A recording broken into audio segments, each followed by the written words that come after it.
Espaces ruraux et influence urbaine. Les espaces ruraux intégrés à des aires urbaines.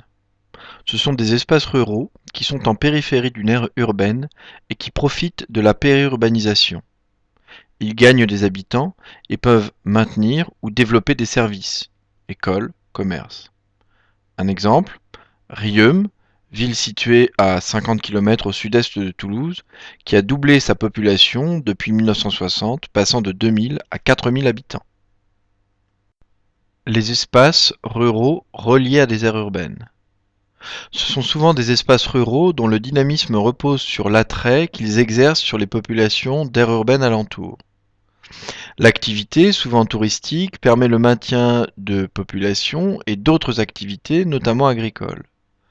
Le dynamisme de ces espaces est lié à leur patrimoine culturel, paysager, au fait d'être bien desservis par des axes routiers et à la proximité d'un bassin démographique important.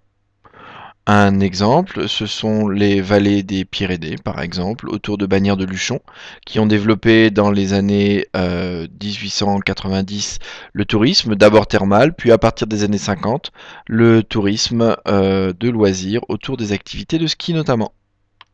Ces espaces perdent des habitants et des activités.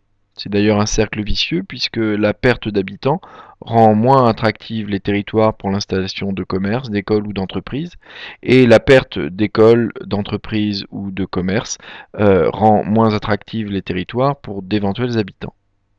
Ces espaces sont souvent situés loin des grands bassins démographiques et, même s'ils peuvent bénéficier d'atouts pour le tourisme, ils sont souvent enclavés, mal reliés au reste du territoire.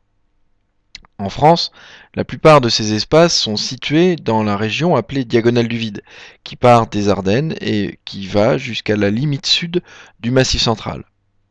Par exemple, en Midi-Pyrénées, le département de l'Aveyron a perdu des habitants puisque en 1901, il y avait 400 000 habitants et aujourd'hui seulement 275 000.